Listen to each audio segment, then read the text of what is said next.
he is not cooperating investigation with properly. கைஷட எங்கயா படிச்ச? உனக்கெல்லாம் எவையா வேலை போட்டு கொடுத்தா? இந்த பாருங்க, உங்களுக்கு ஊரு தேசம்னு எதுவும் இல்லாம இருக்கலாம், ஆனா சட்டம் ஒண்ணு இருக்கும் இல்லையோ? என்ன மதிக்கட்டாலும் அதை மதிச்சுதானே ஆகணும். இங்க நீதி நியாயம் சர்க்கார் இதெல்லாம் என்ன கட்டுப்படுத்த முடியாது. நீங்க எல்லாம் என்ன வணங்க வேண்டியவங்க. நான் சாதாரண மனுஷன் இல்ல, சா மட்டுமே கொடுக்கிற கால் போயிடும். இப்ப என்ன சொல்ல வர? வாழக்கூடாத உங்களுக்கு நான் கொடுக்கிற தண்டனை மரணம். வாழவே முடியாத உங்களுக்கு நான் கொடுக்கிற மரணம் வரம் வர்தான்.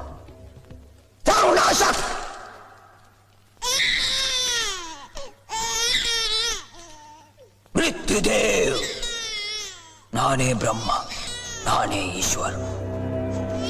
அகம் பிரம்மாஸ்மி.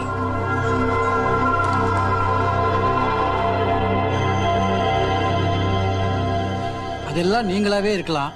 இப்ப அவனை எங்க வச்சிருக்கள்?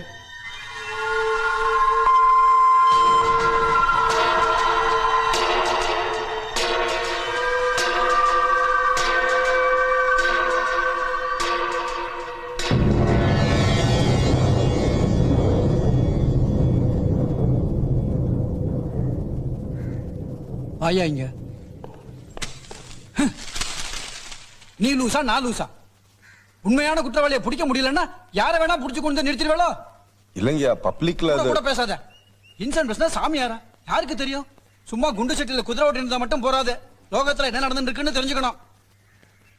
இவா மாதிரி பரதேசி எங்கேயோ உட்கார்ந்துட்டு ஒரு சீஃப் மினிஸ்டரோட தலையை கொண்டு வாடான்னு சொல்லி ரவுடித்தனம் பண்ணா, அப்ப அவளை இந்த கவர்மெண்ட்டும் கோர்ட்டு என்ன செய்ய முடிஞ்சது?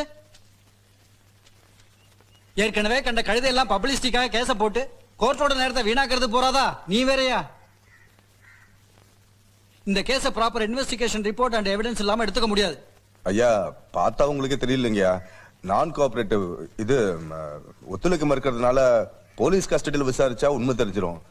அதுக்கு ஒரு 7-8 நாள் கொடுத்தீங்கன்னா. அதையும் கூட குத்து மதிப்பாவே கேளு. அதெல்லாம் முடியாது. 5 நாள். சொன்னதெல்லாம் ஞாபகம் இருக்குல்ல?